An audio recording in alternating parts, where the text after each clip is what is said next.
The envelope had been sitting in my father's safe for 19 years. I opened it 3 days after my wife came crawling back. The DNA test inside read 0%, 0% probability of paternity. My name at the top, my daughter's name below it, and a number that erased everything I thought I knew.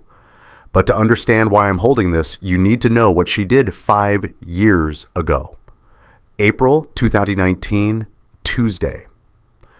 I remember because it was trash day and I just dragged the bins to the curb. Rebecca was at the kitchen table when I walked back in. She wasn't crying. That's what I noticed first. She should have been crying. "I'm leaving," she said. Not, "We need to talk." Not, "I'm sorry." Just those 2 words, flat as a diagnosis. I stood there with my keys still in my hand. "Leaving for where?" "Marcus Wellington. You've met him." She said his name like she was ordering coffee. "We've been seeing each other for a while. I'm moving into his place this afternoon." The refrigerator hummed. Somewhere upstairs, Emily's music was playing. She was 14, always had her headphones in. I opened my mouth. Nothing came out. Rebecca stood up, slid her wedding ring off. It was white gold, engraved inside with Forever, T. I'd saved for 3 months to buy it back in 1999. She placed it on the table between us, the soft clink of metal on wood. That sound, I still hear it. "Tommy, don't make this harder than it needs to be." "Harder?" My voice finally worked. "Harder than what? You're walking out on 20 years, on Emily." "Emily will understand eventually. Kids are resilient." She picked up her purse. Designer. New. I'd never seen it before. "Marcus has been very generous. He's offering me a life you never could." I looked at her, then really looked. Her hair was different. Highlights, professional makeup, a blouse I didn't recognize, silk probably, the kind she used to say we couldn't afford. How long had she been dressing for him? "What about our daughter?" I said. "She'll visit. We'll work it out."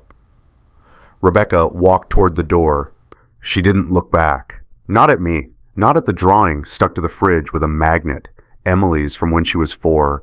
Crayon, blue sky, 2 stick figures holding hands. Misspelled caption at the bottom, "My hero Daddy." Rebecca opened the door. Stopped. "The divorce papers will come next week. I'm not asking for much. Sign them." Then she was gone. I stood there for, I don't know, 5 minutes? 10? The door was still open, spring air coming in. I heard Emily's footsteps on the stairs. "Dad?" Her voice was small. She was standing halfway down, one hand on the railing. Her eyes were red.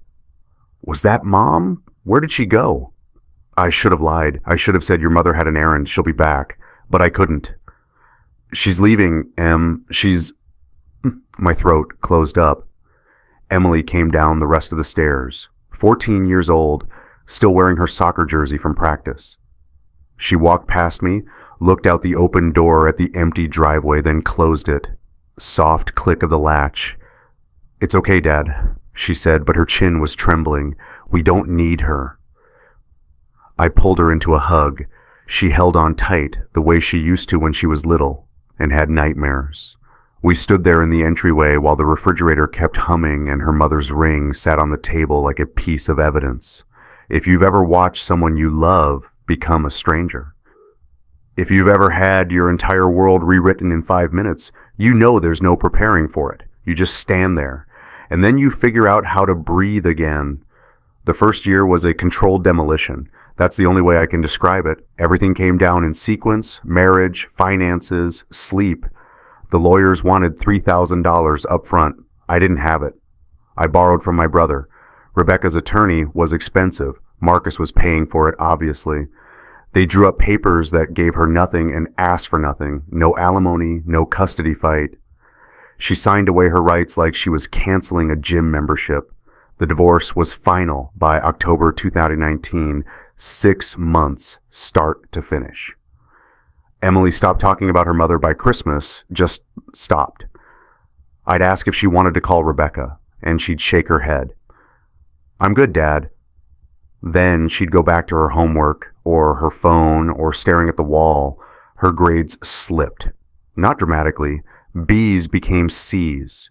I got an email from her English teacher. Emily seems distracted. Is everything okay at home? I didn't know how to answer that. I wrote back, we're working through some changes. I'll talk to her. I worked construction then, 40 hours a week plus weekend side jobs when I could get them. The mortgage didn't care that I was suddenly a single father. Emily needed new cleats, school supplies, a graphing calculator that cost $120. I bought the calculator. I skipped meals. One night, February 2020 maybe, I came home at 9 p.m. from a drywall job. Emily was at the kitchen table doing homework. Leftover pasta on a plate next to her. She'd heated it up herself. She looked up when I walked in. You okay, Dad? You look tired. I was 42 years old. I felt 70. I'm fine, kiddo. You finish your math? She nodded. Most of it. Mr. Patterson gave us this extra credit thing. I think I can pull my grade up to a B. I sat down across from her. The drawing was still on the fridge. My hero datey. I'd never taken it down. Em, I said, I know this year has been... Dad. She cut me off. Gentle. It's okay, really. I have everything I need. She said it with such certainty. 14 years old, and she was comforting me. Then Emily stopped asking about her mother altogether. The next 3 years were rebuilding. Slow, painful, but we rebuilt. Emily made honor roll her sophomore year, then junior year. By senior year, she was applying to colleges. Oregon State, University of Oregon, Portland State. She wanted to study engineering. Said she got it from watching me work. Measure twice, cut once. That was my line. She'd heard me say it 1,000 times. March 2023, the acceptance letter started coming. Oregon State offered her a spot, but no scholarship. Tuition was $28,000 a year. I had $4,000 in savings. I took an extra job, weekends at a hardware store. Emily found out and told me to quit. Dad, I'll take out loans. You're killing yourself. You're not starting your adult life in debt, I said. We fought about it. The only real fight we'd ever had. She cried. I didn't. I couldn't afford to. Then April came. Emily got a letter from the Oregon Engineering Scholarship Fund. Full ride. 4 years. Room and board included. She ran into my bedroom at 6 a.m. waving the paper.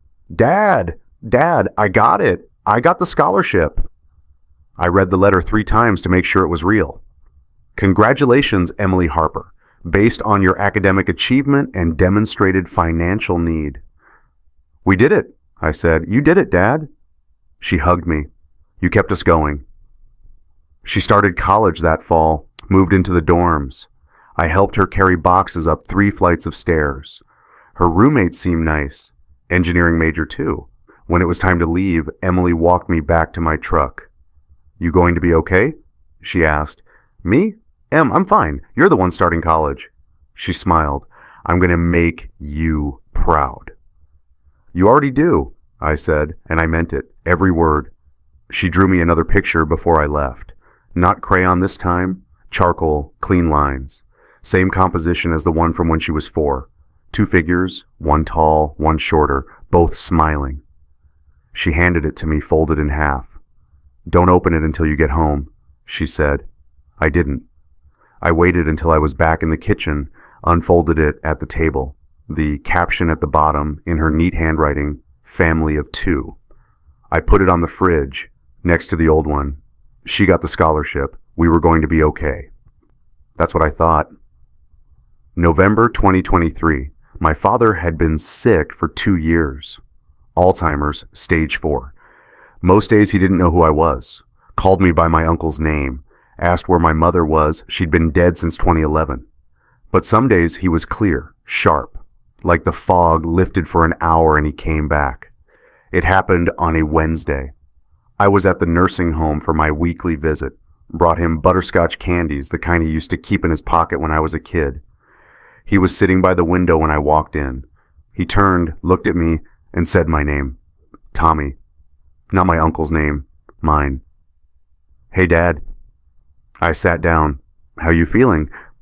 He didn't answer right away, just stared at me with this look like he was memorizing my face. Then he said, "You need to get something from my house." "What do you need? I can bring it next time." "No." His voice was urgent. "From my safe. Combination is Emily's birthday, month, day, year." "Dad, what are you—" "There's an envelope." He grabbed my wrist. His hands were shaking, but his grip was strong. "Red seal. You'll know it when you see it." "What's in it?" He looked at me for a long time. The hospice nurse knocked, came in with his medication. By the time she left, the fog was back. Dad was staring out the window again, didn't know who I was. "Dad?" I tried. "The envelope? What's in it?" Nothing. He was gone. I drove to his house that afternoon. He'd been in the nursing home for 6 months, but I kept the place maintained. Mowed the lawn, paid the utilities. The safe was in his bedroom closet. Old combination lock. I spun the dial. 05/14/2005. Emily's birthday. It clicked open. Inside, some cash. His will, my mother's jewelry, and an envelope, thick cream paper, the kind they don't make anymore. At the top, in my father's handwriting, "Thomas, do not open unless absolutely necessary." The seal was red wax, stamped with an H. Our last name. Harper. I held it up to the light, couldn't see through the paper. It was heavy, something inside. Documents, maybe. I almost opened it right there. Then I remembered what my father said. "Don't open it unless she comes back." She, Rebecca. I put the envelope back in the safe, closed it, drove home with my father's words rattling around in my head. 3 months later, he died. January 2024, pneumonia. I was with him at the end. He didn't wake up, didn't say goodbye. The nurse said it was peaceful. He left me a letter, not the envelope, a different letter with his will. I read it in the funeral home parking lot. "Tommy, I ran the test the day she was born. I'm sorry I kept it from you. I thought I was protecting you. Maybe I was protecting myself. I couldn't stand to watch you find out. But you need to know. You deserve to choose. Open the envelope when you're ready. I love you, son. You're twice the man I ever was." Dad, I sat there for 20 minutes, engine off, letter in my hand. People were arriving for the service. I folded the letter, put it in my pocket, and went inside. I didn't open the envelope. Not then. February 2024, 3 months after Dad's funeral. It was a Saturday. Emily was home for the weekend. We'd gone out for breakfast, came back around noon. I was unloading the dishwasher when someone knocked on the door. I opened it. Rebecca. She looked different, older, obviously. 5 years does that, but it wasn't just age. Her clothes were wrong. The designer purse was gone. This one was Target, maybe. Her hair was tied back in a ponytail. No highlights, roots showing. And her face, God, her face. She'd been crying. "Tommy." Her voice cracked. "Can I come in?" "No." She flinched. "Please, I just need 5 minutes."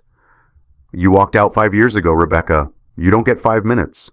"I know." She wiped her eyes. "I know I don't deserve it, but please, things have changed." "Changed how?" She looked down. "Marcus is broke. His company went under last year, legal trouble, fraud charges. He lost everything, the house, the cars, everything, and She stopped. "He left me a month ago. I don't have anywhere to go." I should have felt something. Satisfaction, maybe. Justice. But all I felt was tired. "That's not my problem," I said. I know it's not. But Tommy..." She looked up at me. Mascara smudged. "I made a mistake. The biggest mistake of my life. I thought Marcus could give me something better, but all he gave me was 5 years of nothing. You were real. We were real. And I threw it away." Emily's footsteps on the stairs. "Dad, who's at the..." She stopped. Saw her mother. Her expression went flat. "Hi, sweetheart," Rebecca said. Soft, like she was talking to a scared animal. Emily didn't answer, just looked at me. "She was just leaving," I said. Rebecca's face crumpled. Emily, please, I'm sorry. I'm so sorry. I want to fix this. I want to be part of your life again. Emily's jaw tightened. She walked past me, stood in the doorway, looked her mother in the eye. You left. You chose him. You don't get to choose me now. Then she shut the door. Rebecca stood on the porch. I could see her through the window. She didn't knock again, just stood there for a minute, crying. Then she walked away. I turned around. Emily was leaning against the door, arms crossed. She looked at me. You okay? I asked. Yeah. She nodded. Are you? I thought about the envelope, sitting in Dad's safe, red wax seal. Do not open unless absolutely necessary. She came back. I'm fine, Em, I said, but I wasn't, because I remembered what my father said. I remembered his letter, and I knew what I had to do. I went to his house that night. Emily thought I was running errands. I parked in the driveway, let myself in, went straight to the safe. Spun the dial, 0514-2005. The envelope was exactly where I'd left it. I held it for a long time, red wax seal still intact, my father's handwriting on the front. Thomas, do not open unless absolutely necessary. I broke the seal. The wax cracked like bone. Inside 3 pages, lab letterhead, official stamps, dates, numbers. At the top, DNA paternity test results. I read it 3 times. The number didn't change. Probability of paternity, 0.00%. Conclusion, Thomas Harper is excluded as the biological father of Emily Harper. I sat on my father's bedroom floor, envelope in my hand, pages scattered around me, and I understood why he'd kept it secret for 19 years. Because knowing the truth doesn't always set you free. Sometimes it just burns everything down. I didn't tell Emily. Not that night, not the next day, not the week after. What was I supposed to say? Hey, kiddo, turns out I'm not your biological father. The man your mother left me for? Yeah, he might be. You don't just drop that on someone, not when they're 19 and thriving and finally happy. So I carried it, alone. March came. Emily went back to school. I went back to work, framed houses, poured concrete, measured twice, cut once. The routine kept me sane. But at night, alone in the house, the DNA test lived in my head. 0%. Excluded. Those words played on loop. Rebecca called 4 times that first week, left voicemails. Tommy, please, I just want to talk. I know I don't deserve forgiveness, but can we at least have coffee for Emily's sake? I deleted them all. Didn't call back. But the questions wouldn't stop. When did she cheat? How long had Marcus been in the picture? Did she know? Did she suspect Emily wasn't mine and just what? Hoped I'd never find out? I needed answers, and I knew where to look. The attic was a graveyard of our marriage. Boxes I'd thrown up there after the divorce. Rebecca's things, the stuff she didn't take, clothes, books, yearbooks from high school. I'd shoved it all up there and tried to forget it existed. Saturday afternoon. Emily was at a study group. I pulled down the ladder, climbed up with a flashlight. Dust everywhere, insulation hanging in strips. I started opening boxes, old sweaters, a jewelry box with cheap earrings, photo albums. I flipped through one, saw us at the beach in 2007. Emily was 2, chubby toddler legs, bucket in hand. Rebecca and I were smiling. God, we looked young. I kept digging, found a box in the back corner marked Rebecca, personal, taped shut. I almost didn't open it, almost carried it back down and threw it out, but I ripped the tape. Inside notebooks, at least a dozen. Spiral bound, different colors. I opened the first one, Rebecca's handwriting, dated entries, a journal. My hands were shaking. I flipped to a random page. May 3rd, 2015, Emily's dance recital today. She was a sunflower. Tommy recorded the whole thing on his phone, even the boring parts. He's such a good dad. Sometimes I feel guilty, but then I remember how small our life is, how ordinary. M texted during the recital. Thinking of you. I texted back in the bathroom. Tommy didn't notice. M. Marcus. I kept reading, flipped further back. Found an entry from 2010, then 2008, then July 14th, 2003. My breath stopped. Met M again, third time this month. We went to the coast, that hotel he likes. I told Tommy I was visiting Sarah in Portland. He believed me. He always believes me. That's the problem, isn't it? He's too good. Too trusting. I should feel worse about this. Maybe I will later. Right now I just feel alive. M wants me to leave Tommy. Says he can give me a real life. But Tommy and I are trying for a baby. I want that. I want the family. I also want this. Is that so terrible? 2 years before Emily was born, I flipped ahead. Found another entry. September 2003. Still seeing M. It's been almost 3 months now. I'm getting sloppy. Left a receipt in my purse. Tommy found it, asked about a charge at some restaurant I told him I've never been to. I lied, said it must have been fraud. I'd call the bank. He dropped it. He always drops it.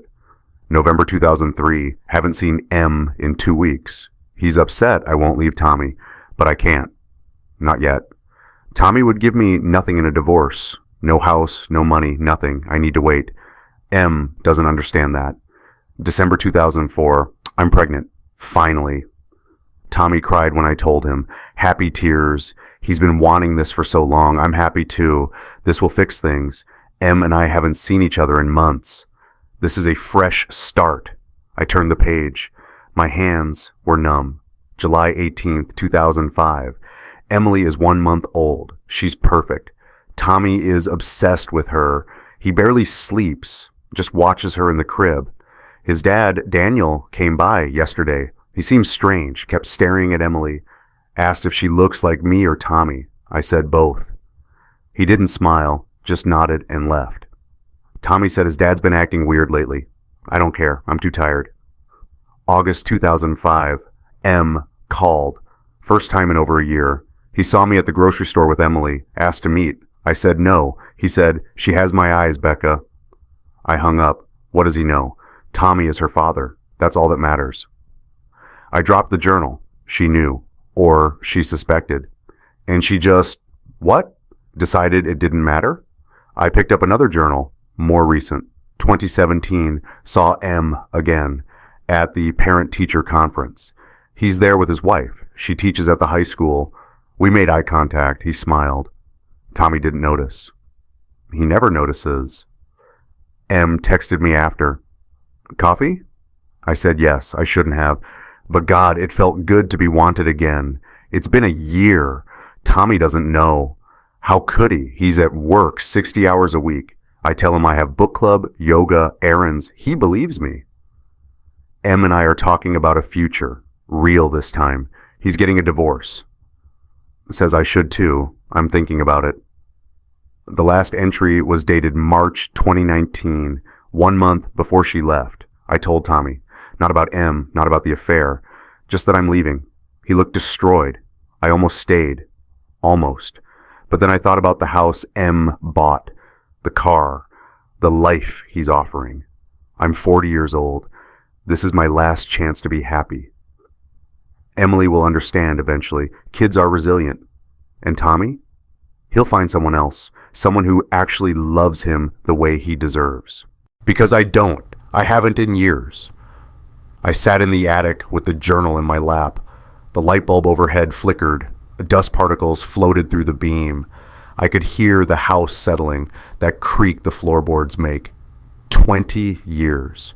She'd been cheating for 20 years, on and off. And Emily. I thought about Marcus at that diner, his smug face. She has my eyes. I thought about my father, the envelope, the test he ran the day Emily was born, how he must have known, suspected, and said nothing.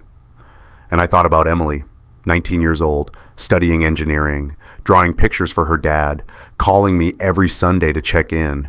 If she wasn't mine, biologically, did that change anything? The answer was immediate, visceral. No. But she deserved to know the truth, didn't she? I climbed down from the attic, took the journal with me, put it in my nightstand drawer, locked it, and I made a decision. I was going to talk to Marcus. Marcus Wellington lived in an apartment complex on the east side now. Nothing like the house Rebecca used to brag about. I'd looked him up online, found an address through a public record search. His company had imploded in 2023. Fraud investigation, Ponzi scheme accusations, lost everything. I knocked on his door at 6 p.m. on a Thursday, heard shuffling inside. The door opened. He looked rough, unshaven, sweatpants, stained t-shirt. He had a drink in his hand, bourbon maybe, ice clinking in the glass. When he saw me, his face went slack. "Thomas Harper," he said, almost amused. "Didn't expect to see you. We need to talk." "About what? Your ex-wife?" He took a sip. "She's not here, if that's what you're wondering. Moved out a month ago. Couldn't handle the downgrade, I guess." "It's not about Rebecca. It's about Emily."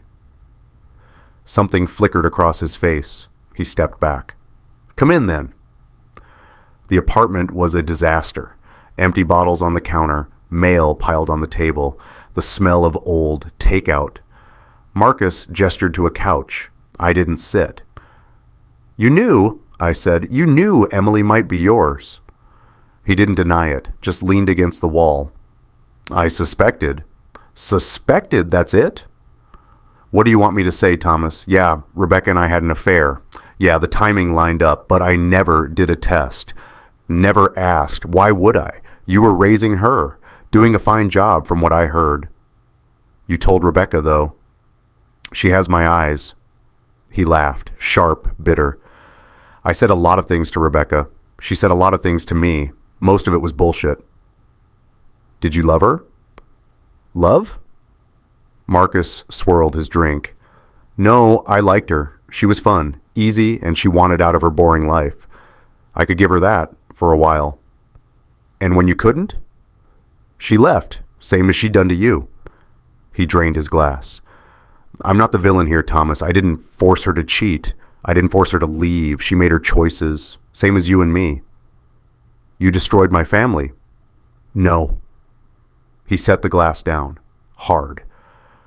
"She destroyed your family. I was just the excuse she used. I wanted to hit him, wanted to grab him by the throat and make him hurt the way I hurt. But I didn't, because he was right. Rebecca had made the choice, over and over, for 20 years. "Did you ever wonder if Emily was yours?" I asked. Marcus looked at me, really looked, and for the first time I saw something in his face. Not guilt, not regret, something worse, indifference. "Yeah," he said. "I wondered. Thought about getting a test done once, but then I figured, what's the point? If she was mine, I'd owe child support, be legally responsible, and I didn't want that. I wanted freedom, so I let it go." "You're a coward." He shrugged. "Maybe, but I'm honest. You think Rebecca told you the truth about anything?" He picked up his empty glass, walked to the kitchen. "She played both of us, Thomas. The only difference is you still think she's worth something." I left. Didn't say goodbye.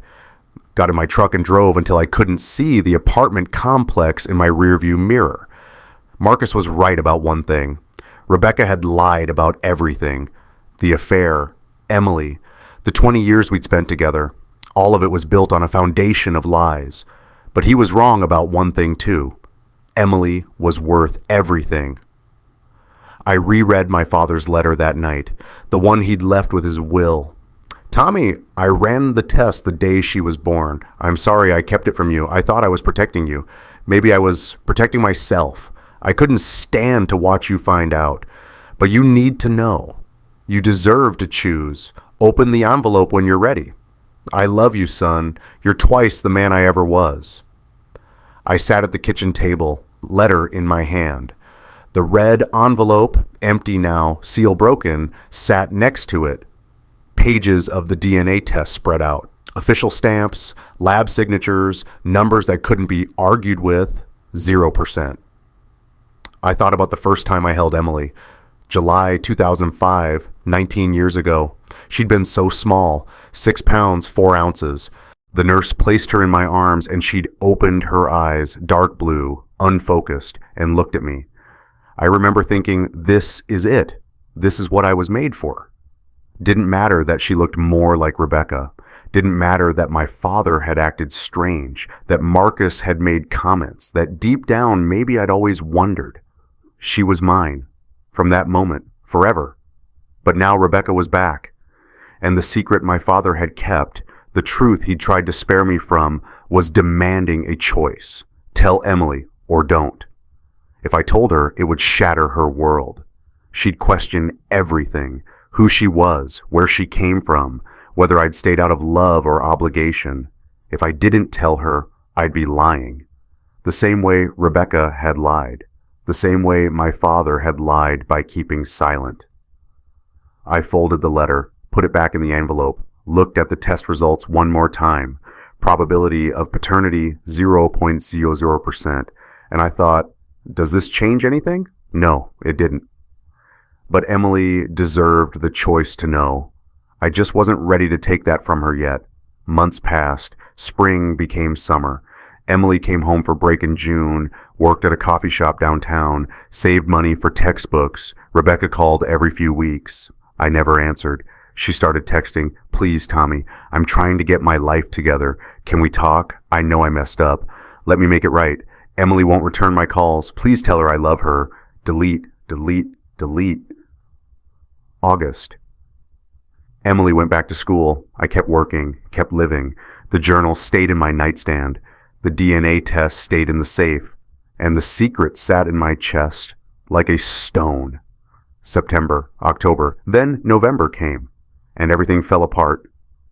Emily called on a Tuesday. "Hey, Dad, I'm coming home for Thanksgiving. That cool?" "Of course, you know you don't have to ask."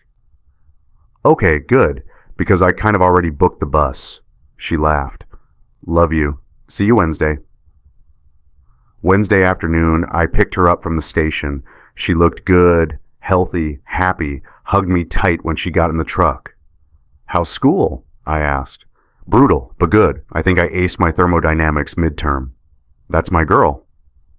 We drove home, talked about her classes, her roommate, her plans for winter break. Normal stuff. Easy. By the time we pulled into the driveway, I'd almost forgotten about Rebecca. Then I saw the car parked on the street. Rebecca's car. Or someone's car, a sedan. Old. She was sitting in the driver's seat staring at the house. Emily saw her too. Her expression hardened. "What is she doing here?" Emily said. "I don't know." Rebecca got out of the car, walked toward us. She looked desperate, hair messy, coat too thin for the weather. She was holding something, a gift bag, tissue paper sticking out the top. "Emily." Her voice was shaking. "Hi, sweetheart." Emily didn't answer, just looked at me.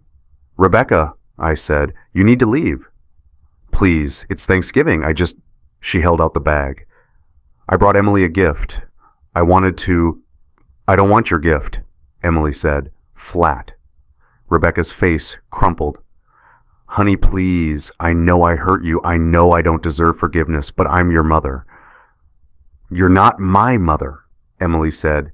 "You left. Mothers don't do that." "I made a mistake."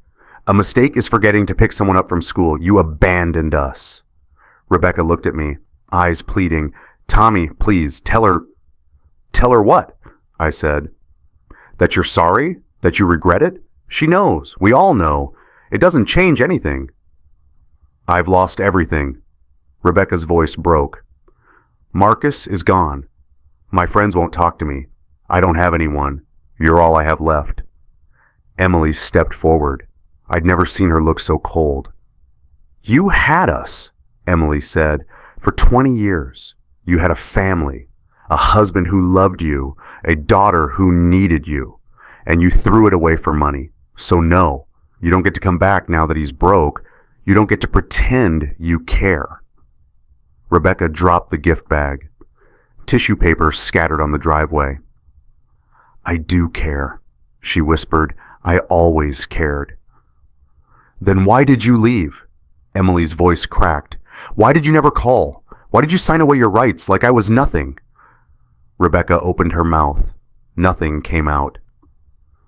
"That's what I thought," Emily said. She turned to me. "Dad, can we go inside?" I unlocked the door. Emily walked in. I looked back at Rebecca. She was standing there, shoulders shaking, crying into her hands. Part of me wanted to say something, offer some scrap of comfort. But I thought about the journal, the lies, the 20 years of betrayal. "You need to go," I said. I shut the door.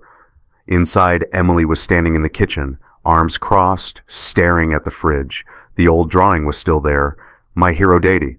Next to it, the newer one, Family of Two. "You okay?" I asked. "Yeah." She turned to face me. "No, I don't know. Why does she keep doing this?" "I don't know, Em." "Does she actually think we'll just, what? Forgive her? Take her back? Like nothing happened?" I didn't know how to answer, because the truth was more complicated. Rebecca had made her choices, but so had I.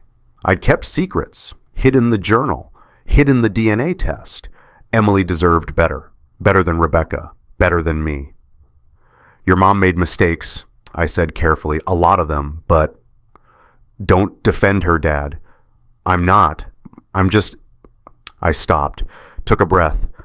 "She's human, flawed, she hurt us, but people are complicated." Emily looked at me like I'd grown a second head. "Are you serious right now? After everything she did?" "I'm not saying forgive her. I'm just saying maybe one day you'll understand her better. Not excuse her, just understand." "I don't want to understand her," Emily said. "I want her to leave us alone." She went upstairs. I heard her bedroom door close, not slam, just close. Soft click. I stood in the kitchen alone. The house was too quiet. I looked at the fridge, the drawings, the remnants of a life I thought I'd built, and I realized this couldn't go on. The secrets, the lies, the weight of knowing. Emily deserved the truth, but telling her would destroy her. So what the hell was I supposed to do? Thanksgiving dinner was tense. I made turkey, mashed potatoes, green beans. Emily helped. We didn't talk about Rebecca. Didn't talk about much at all. Just moved around each other in the kitchen, passing bowls and utensils, maintaining the routine. We ate in silence. The TV played in the background. Some football game neither of us cared about. "This is good, Dad," Emily said finally. "Thanks." "You're welcome." More silence. Then Emily said, "Can I ask you something?" "Sure." "Do you ever think about her? Mom, I mean." I set down my fork. "Sometimes." "Do you miss her?" "No." The answer came easy. "I miss who I thought she was, but that person didn't exist." Emily nodded, pushed potatoes around her plate. "Do you think she ever loved us? Really?" God, that question. How do you answer that? "I think she loved us the best she could," I said, "but it wasn't enough." "Why wasn't it enough? What did we do wrong?" "Nothing, Em. We didn't do anything wrong. This is all on her." "Then why do I feel like I'm the problem?" I reached across the table, took her hand. "You are not the problem. You hear me? You're the best thing that ever happened to me. The only good thing that came from that marriage. And if I had to go through all of it again, all the pain, all the betrayal, I'd do it 100 times over, because it gave me you." Her eyes were wet. "You mean that?" "Every word." She squeezed my hand. "I love you, Dad." "I love you too, kiddo." We finished dinner, cleaned up. Emily went upstairs to call her roommate. I put the leftovers in the fridge, washed the dishes, and stood at the sink staring out the window at nothing. And I thought, I have to tell her. Not today, not tomorrow, but soon. Because she deserved the truth, even if it destroyed us both. It was 11 p.m. when my phone rang. Emily, she was upstairs in her room. Why was she calling? I answered, "Em, you okay?" Silence. Then, "Dad, come upstairs, now." Her voice was shaking. I took the stairs 2 at a time. Her door was open. She was sitting on her bed, laptop open. The journal, Rebecca's journal, was next to her. "No, Em..." I found it. Her face was pale. "In your nightstand. I was looking for a charger and She held up the journal. "What is this?" "Emily, let me explain. It's Mom's journal from like 20 years ago. And she's talking about..." Her voice broke. "She's talking about someone named M, an affair, and..." She opened the laptop, turned it toward me. I Googled. Marcus Wellington. That's him, right? The guy she left you for? I couldn't speak. She was cheating on you for years, before I was even born. Emily's hands were shaking. Dad, tell me this isn't real. Tell me she made it up. Tell me. It's real. The words landed like a bomb. Emily stared at me. You knew? You knew she cheated on you and you never told me. I just found out. A few months ago, I found the journal in the attic. I was trying to figure out how to tell you. How to tell me. Her voice rose. How about, hey, Emily, your mom's a liar and a cheater. How about that? I didn't want to hurt you. Well, guess what? I'm hurt. She threw the journal on the floor. I'm hurt that she did this. I'm hurt that you kept it from me. I'm hurt that my entire life is apparently a lie. Your life is not a lie. Really, because it says right here. She grabbed the journal, flipped to a page. I'm pregnant. It might not be Tommy's. What does that mean, Dad? What does that mean? The room spun. I couldn't breathe. Emily, is she talking about me? Her voice dropped to a whisper. Is Marcus? Stop talking. Answer the question. She stood up. Is Marcus my father? I looked at her, 19 years old. My daughter, my Emily. The girl I'd raised, protected, loved from the moment she was born. And I said the only thing I could. I don't know. She collapsed, sat down hard on the bed, stared at nothing. You don't know, she repeated, hollow. I found something else after I found the journal. My dad, your grandfather, he left me an envelope, a DNA test. He ran it when you were born. And I couldn't say it, couldn't make the words come out. And? Emily looked up at me, tears streaming down her face. Say it. 0%. I'm not biologically your father. Silence. The heater kicked on. Wind rattled the window. Somewhere down the street, a dog barked. Emily didn't move, didn't speak, just stared at me with this look, devastated, betrayed, lost. Get out.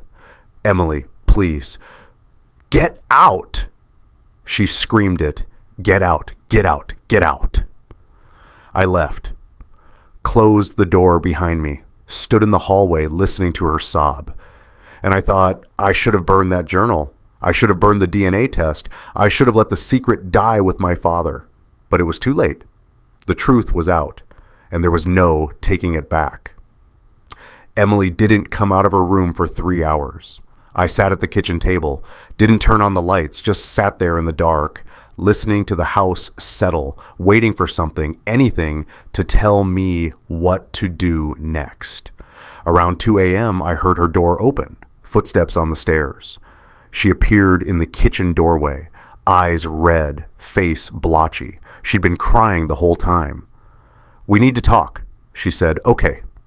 She sat down across from me, the same table where Rebecca had left her wedding ring 5 years ago, the same table where we'd eaten 1,000 meals together. Emily folded her hands, looked at them, not at me. Tell me everything, she said, from the beginning, and don't lie to me, not anymore. So I did. I told her about finding the journal, about every entry. Rebecca and Marcus, 20 years of lies. I told her about my father's envelope, the DNA test he'd run the day she was born, about the letter he left, the guilt he carried. I told her about confronting Marcus, how he'd admitted he suspected but never cared enough to find out. I told her everything.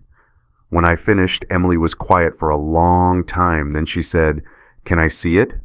"See what?" "The test. I need to see it." I got up, went to the safe, brought back the pages, lab letterhead, official stamps, numbers that didn't lie, probability of paternity 0.00%. Conclusion: Thomas Harper is excluded as the biological father of Emily Harper. She read it 3 times, just like I had, like reading it again might change the answer. "So Marcus is my father," she said, flat. "Biologically, maybe, we don't know for sure. Your mom, Rebecca, she was with both of us around that time, but Grandpa suspected. That's why he ran the test. Yeah. Emily set the papers down, traced the edge with her finger. Did you know? Before Grandpa died. Did you ever suspect? No, I said, and it was the truth. I never questioned it. You were mine. From the moment you were born. That was it. Even though I don't look like you. Lots of kids don't look like their parents, Em. It didn't matter.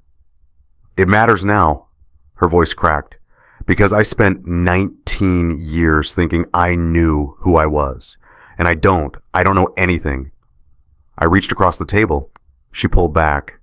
Don't, she said. I can't.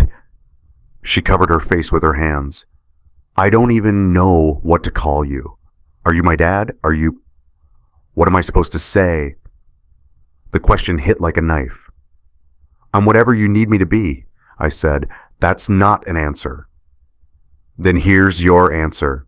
I stood up, walked to the fridge, pulled down the old drawing. My hero deity, crayon, stick figures, backward D. You drew this when you were 4. You handed it to me right after your mom came home from one of her trips with Marcus. I was in the garage fixing your bike. You walked out, gave me this, and said, "You're my hero, Daddy. Don't be sad." I set it on the table in front of her. I kept this in my wallet for 15 years. Carried it to every job site, every meeting, every time I felt like giving up. You want to know what you call me? You call me Dad, because that's who I am. That's who I've always been. A DNA test doesn't change that. Emily picked up the drawing, ran her thumb over the crayon marks. They were faded now, waxy and soft from being folded and unfolded 1,000 times. You really kept this in your wallet, she whispered, every single day. She started crying again, but different this time, not the broken sobs from earlier, something softer. She stood up, walked around the table, and hugged me. I'm sorry, she said into my shoulder. I'm sorry I yelled at you. I'm sorry I told you to get out. You don't have to apologize, Em. Not for any of it. I was so angry at you, at Mom, at Grandpa, at everyone, but you didn't do anything wrong. Her voice broke. You've been the only person who's ever stayed. I held her, let her cry, and I thought about all the moments that led here. The late nights, the scraped knees, the homework help, the college applications, every single decision I'd made for 19 years, I'd made for her. Biology didn't do that. Love did. You're still my dad, Emily said finally. She pulled back, looked at me. You've always been my dad, but her jaw tightened. She doesn't get to be my mom anymore. And Marcus, he's nothing. He's less than nothing. No, I need to talk to them, both of them. I need to hear them say it to my face. That's not a good idea. I don't care. Her eyes were hard, determined. They don't get to hide from this. They made me. They lied about me. They get to own it. I wanted to argue, wanted to protect her from the pain I knew was coming, but she was 19, an adult, and she had every right to demand answers. Okay, I said, but I'm coming with you. No, I need to do this alone. Emily, Dad. She put her hand on my arm. I need to do this, please. I looked at her, saw the little girl who'd drawn stick figures and the woman she'd become. Strong, brave, mine. Okay, I said, but you call me if you need me, the second you need me. She nodded. I will. Emily called Rebecca the next morning, put it on speaker so I could hear. Emily! Rebecca's voice was shocked, hopeful. Honey, I'm so glad I need to talk to you. And Marcus, both of you, together. Silence. Then, what? Why? Because I know about the affair, about the journal, about everything. And you're going to sit down and explain it to me. Today. Emily, I don't think... I wasn't asking. Emily's voice was ice. There's a diner on 5th Street. Be there at noon. Bring Marcus. If you don't show up, you'll never hear from me again. She hung up. I looked at her. You sure about this? No, but I'm doing it anyway. The diner was half empty when Emily walked in at 11:55. She'd asked me to drop her off, wait in the parking lot. I didn't like it, but I did it. I sat in my truck, watched through the window. Rebecca showed up at 12:05, alone. She looked nervous, kept checking her phone. Emily sat at a booth in the back, didn't stand up, didn't smile, just watched Rebecca walk over. They talked. I couldn't hear the words, but I saw Rebecca's face, defensive, then panicked, then crying. Emily stayed stone-faced the entire time. Then Marcus arrived, 12:20. He saw Rebecca and Emily through the window, almost turned around, but Rebecca spotted him, waved him in. He walked over like a man heading to his execution. Emily said something. Marcus sat down. Rebecca was still crying. Emily pulled out her phone, set it on the table, pressed record. I couldn't hear, but I could see. Marcus talked, leaned back, gestured with his hands. Rebecca covered her face. Emily's expression didn't change. She just watched them, let them talk, let them confess. Then Marcus said something that made Emily lean forward. She said something back, short, sharp. Marcus's face went red. He stood up. Rebecca grabbed his arm. He pulled away. Emily stood up too, said something else, picked up her phone, and walked out. She got in the truck, didn't say anything, just stared straight ahead. "You okay?" I asked. "Drive." I drove. 5 minutes down the road, she finally spoke. He knew. Marcus knew I might be his. Did a home DNA test years ago when he saw my picture on Mom's phone. 99% match. And he said nothing, paid nothing, did nothing, because, and I quote, "Kids are expensive and your dad was doing fine." My hands tightened on the steering wheel. Mom tried to defend him, said it was complicated, said she didn't want to hurt you by telling the truth. I asked her why she cared about hurting you when she was already fucking him behind your back for 20 years.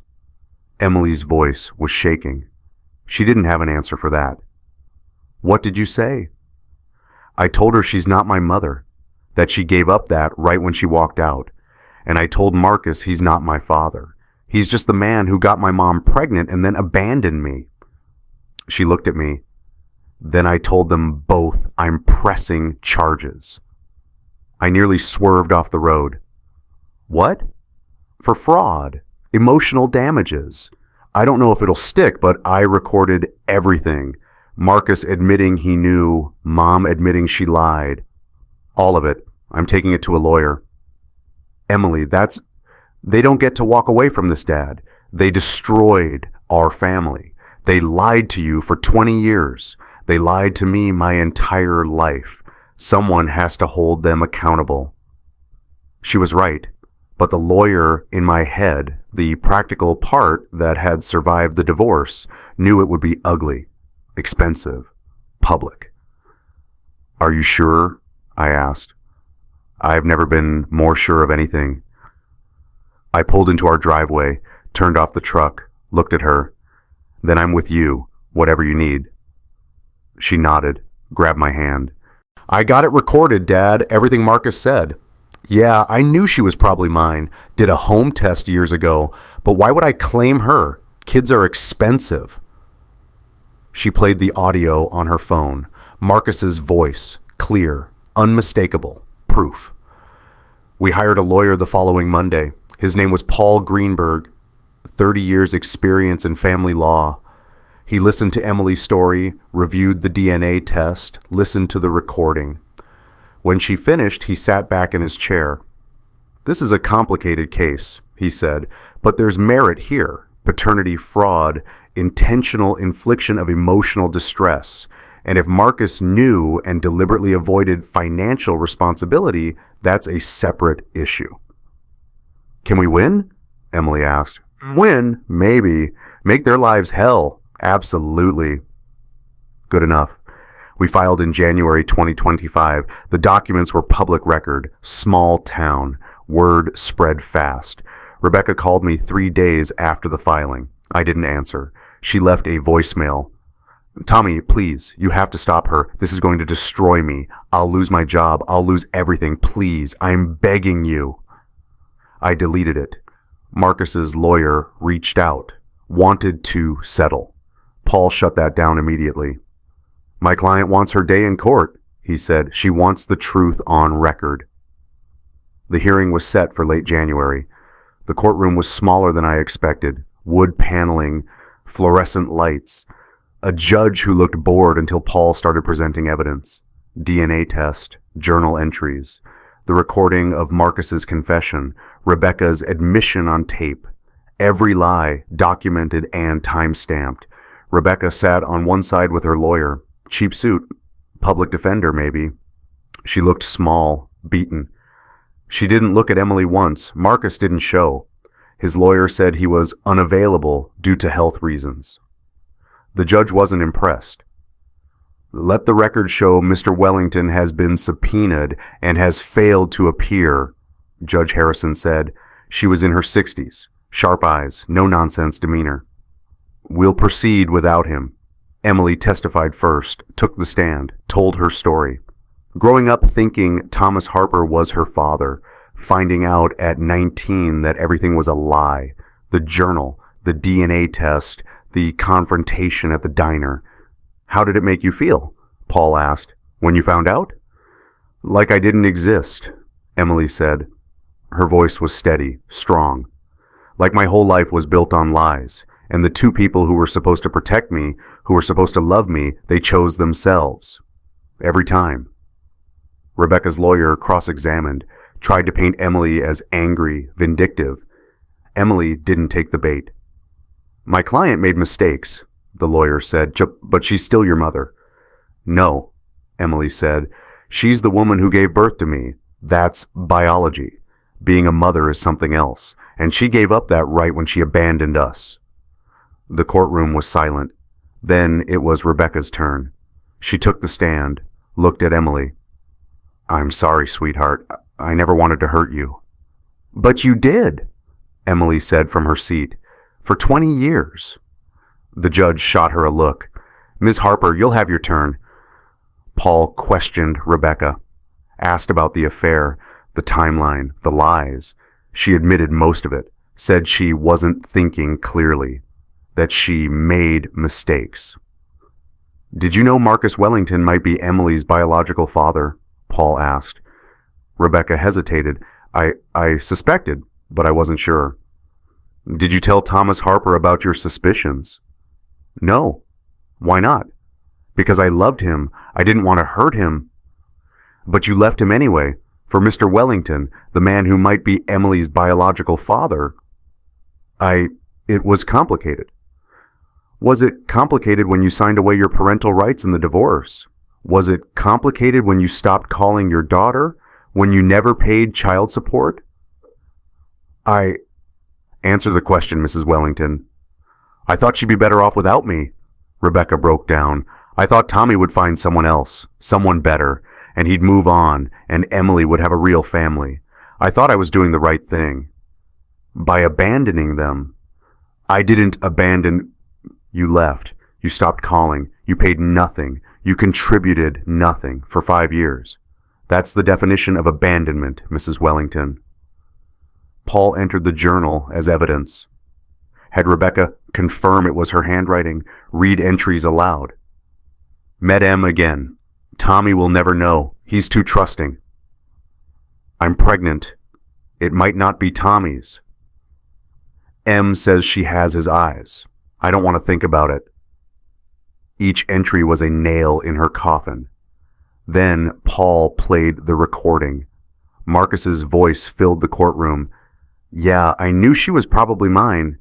Did a home test years ago when I saw her picture on Rebecca's phone.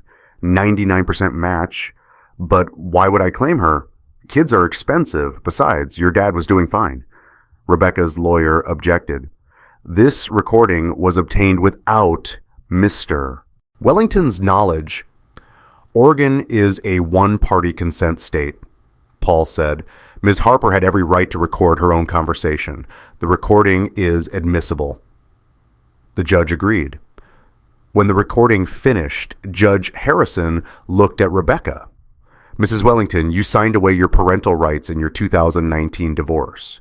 You have no legal standing to contest custody or make any claims regarding Emily Harper. Additionally, Mr. Wellington's admission on this recording creates potential liability for unpaid child support and intentional avoidance of parental responsibility. I'm ordering a full investigation into his financial history. If he knowingly avoided supporting a child he knew was his, he will face consequences. She banged the gavel. Mrs. Wellington, you are ordered to pay Ms. Harper $25,000 in emotional damages.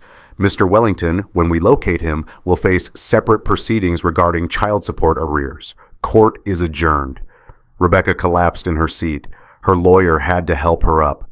Emily turned to me. We won. You won, I said.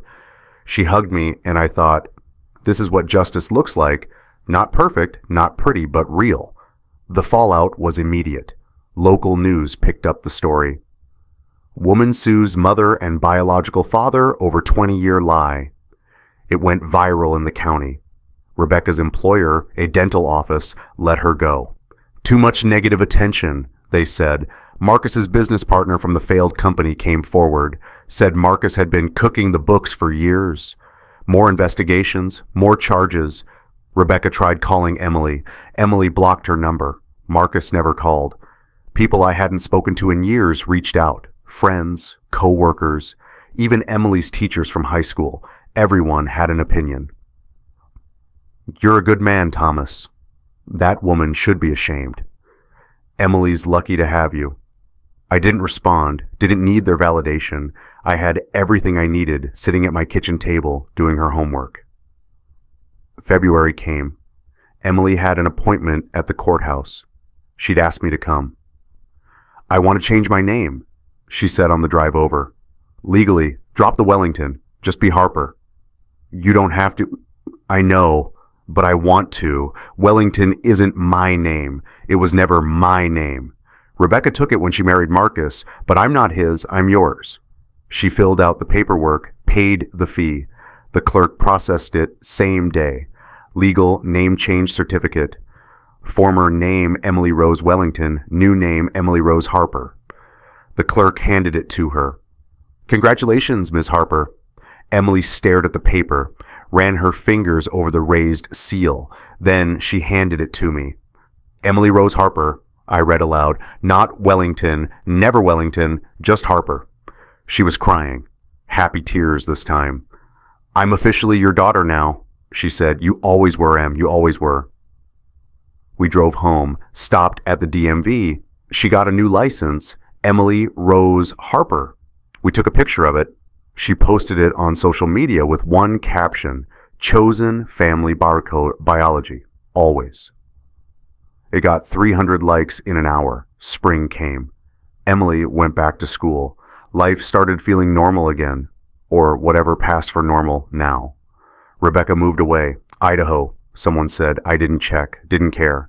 Marcus was arrested in March. Tax evasion, fraud. The court came after him for 19 years of unpaid child support, $180,000 plus interest he couldn't pay. They garnished his wages, what little he was making as a grocery store bagger. Emily never asked about him, never wanted updates. He was a stranger, less than a stranger. The house felt different, lighter somehow, like we'd exorcised a ghost. I kept working. Emily kept studying. We talked every Sunday. How's school? I'd ask. Good, busy. I might have a research position lined up for summer. That's great, Em. How are you, Dad? I'm good. And I was. For the first time in years, I actually was. August 2025, 6 months after the hearing, Emily came home for a weekend, just because, no holiday, no special reason. She walked in carrying a flat package wrapped in brown paper. I made you something, she said. I unwrapped it, a drawing, charcoal on thick paper, the same composition as the crayon one from when she was 4. 2 figures, one tall, one shorter, holding hands.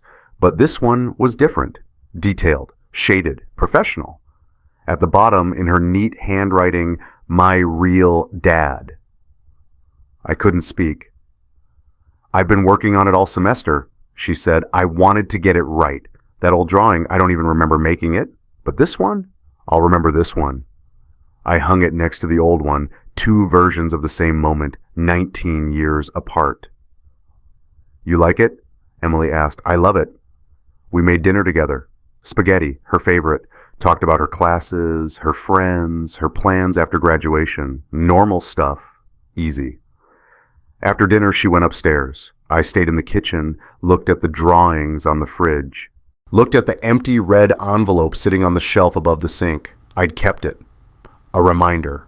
Not of pain, of choice. Because that's what it came down to. Choice. Rebecca chose Marcus, chose money, chose herself. Marcus chose nothing, chose to walk away. My father chose silence, chose to protect me in his own broken way.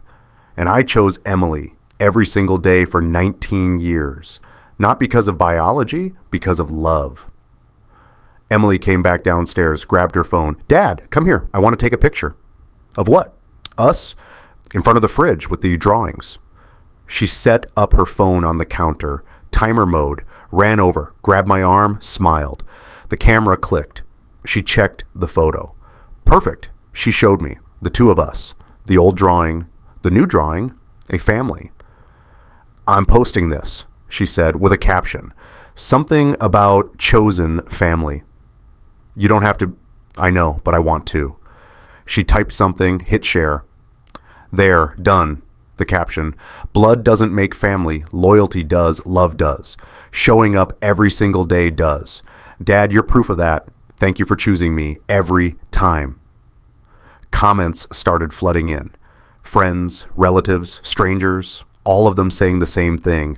This is beautiful, real family. Made me cry. Your dad is a hero. Emily looked at me. They're right, you know. You are.